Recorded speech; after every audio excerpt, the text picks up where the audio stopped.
Chapter 30. End of 1978 and the first escape of 1979.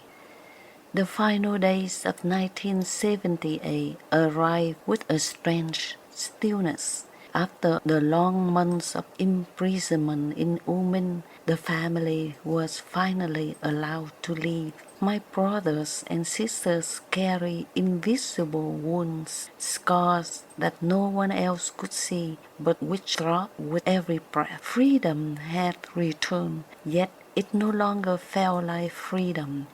They had looked into the true face of the regime, the cold mask stripped away, replaced by the merciless eyes of power. They knew now that life in Vietnam under such a system could never again be trusted. They returned not to a homecoming but to a hollow city that seemed unchanged and yet entirely different. Streets burst with noise as before, but beneath it all was a heaviness, a carefulness in every conversation, an unspoken fear lingering in each household. Families whisper instead of speaking, look over their shoulders before mentioning the past, and train themselves to forget too quickly. It was a survival instinct. Our reunion, though heartfelt, was quiet. There were no loud exchanges of joy. We looked at each other, embraced tightly, and held back tears. Words seemed too frail to carry the weight of what we had endured. The silence spoke louder than any sentence. We are still alive. That was enough for now. But deep within, a certainty hardened. They had seen the truth. The communists had promised equality, but gave us only chance. They preached unity, but delivered division. They spoke of freedom, but it was freedom bound by fear. The illusions were shattered, and with them any lingering hope of building a life within those borders. If there was to be a future, it would have to be elsewhere. And so the family began to plan again. A new decision, a new flame. The year turned, and with 1979 came a shift in resolve. They could no longer attempt escapes at one family, too large, too obvious, too easy to be betrayed. This time the plan would be different. My parents would not risk everything in one desperate. They would not put all eggs in one basket like last time. Instead, they would scatter their hopes like seeds, sending each joy one by one, trusting that at least some might take root in the new soil. The first to be chosen was chị Thanh Hoa. She was brave, strong-willed, and old enough to withstand the unknown. My parents, after nights of restless discussions, decided she would go first.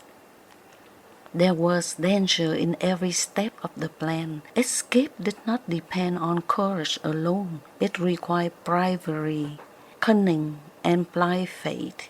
My parents knew of a high-ranking patrol officer in Rạch Giá, a man known as Bác Tám. He was one of those men who thrived in the new regime, publicly devoted to the party, privately greedy for gold. Many had whispered his name, knowing that with the right price he could be persuaded to look the other way. Gold had become the true passport of the refugees.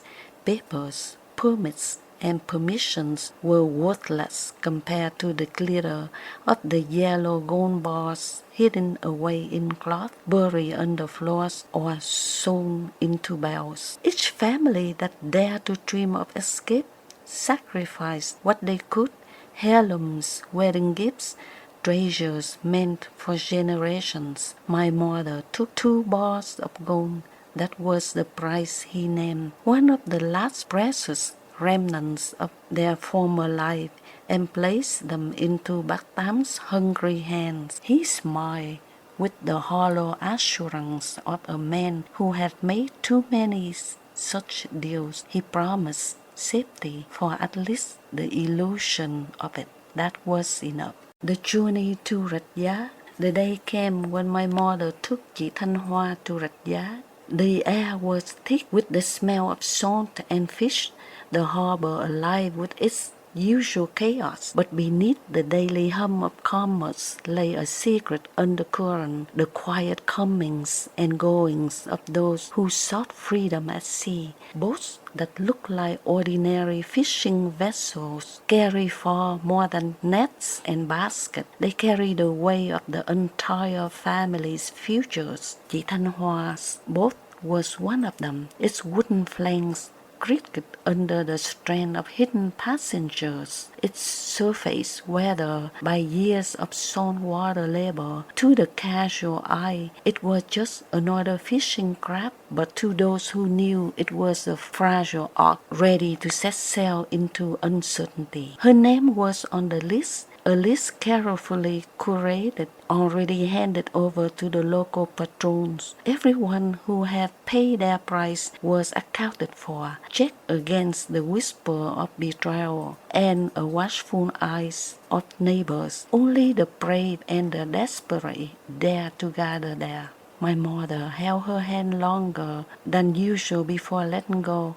No one spoke of finality, but both of them knew there was no guarantee of reunion. The sea could swallow her, pirates could take her, the government could still turn its hand and drag her back to prison. Every possibility hovered like a shadow, but mothers, even in fear, know when to release. My mother's eyes glistened, her lips whispered silent prayers, and then she stepped back as the boat prepared to leave.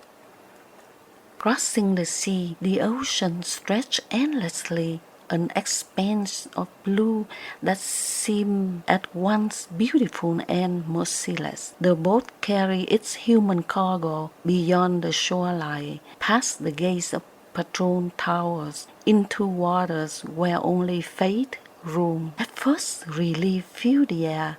They had made it past the coast without incident. The promise Bakhtam had given seemed to hold true, but the first time press deepened, shoulders eased, and the passengers dared to imagine the future. International waters were not far. Once there, they would be beyond the reach of Vietnamese patrols. But freedom at sea was an illusion. International waters did not mean safety. They meant exposure to storms, to starvation, and worst of all, to pirates. The Thai pirates. The attack came swift and merciless. A Thai pirate vessel appeared on the horizon, its dark horn cutting through the waves with frightening speed.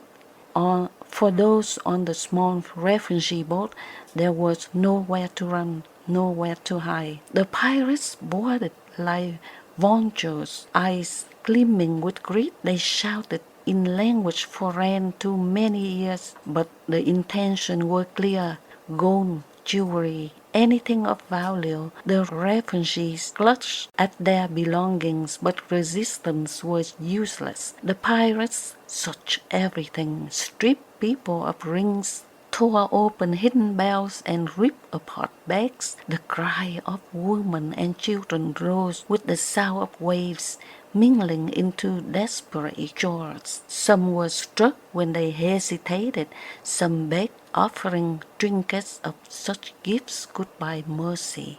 The pirates laughed, their hands rubbed, their knives glinting in the sun. For hours the humiliation dragged on. The refugees were left shaken, their treasures gone, their dignity bruised. But the worst fear remained unfulfilled, that the pirates might take lives, or worse, take women as captives. The boat people had heard countless stories. Women dragged away, families left screaming on empty decks. Every moment was shadowed by that terror, yet whether by chance, prayer, or exhaustion, the pirates eventually retreated, leaving the boat stripped but afloat.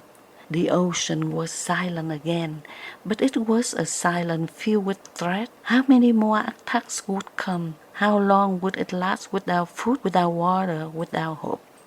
The rescue boat. It was then, in that fragile moment, between despair and surrender, that salvation appeared. On the horizon, a different kind of ship came into view. Unlike the pirate vessel, it carried no menace. It was a long craft, driven not by greed but by compassion. A man stood upon its deck, scanning the waters as though searching for the lost. His name was Ted Swayze. He was not a soldier nor a government official. He was simply a man who had chosen to dedicate his time fighting refugee boats, to pulling desperate souls up from the sea before the waves of the pirates claimed them. It was a mission of humanity carried not on orders but on conscience. When his ship drew near, the refugee wept openly.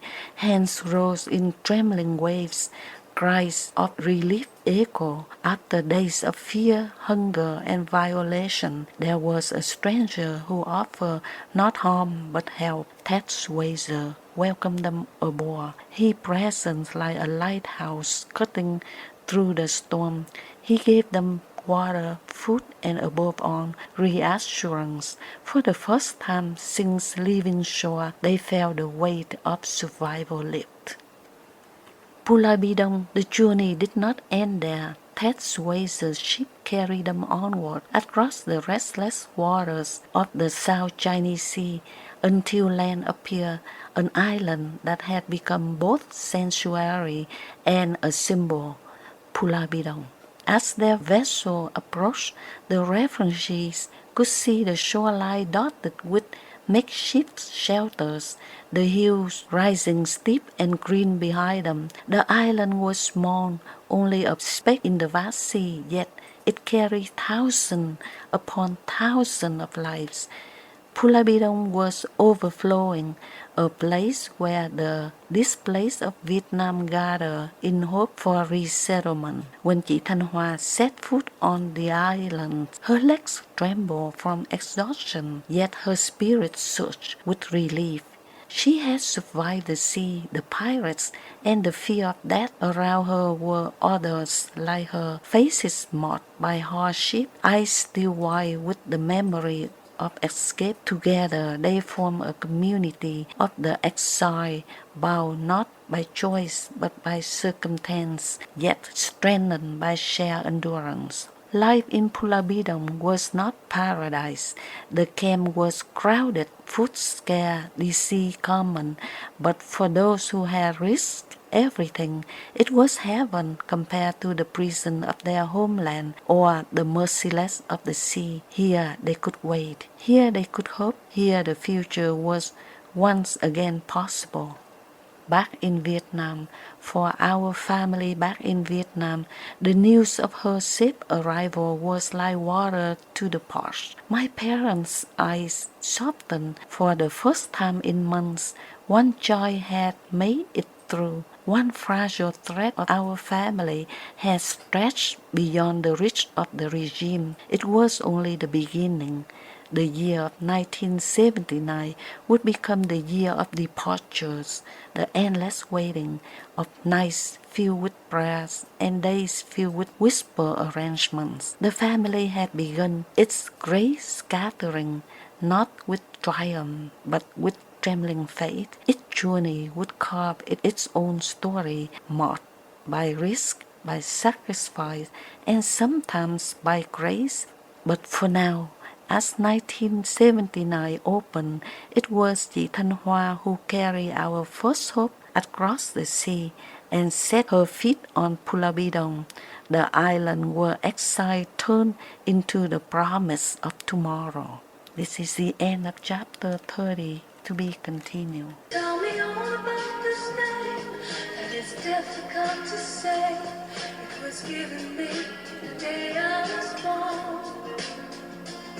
Want to know about the stories of the empire world? my eyes, see more of me than what you dare to see.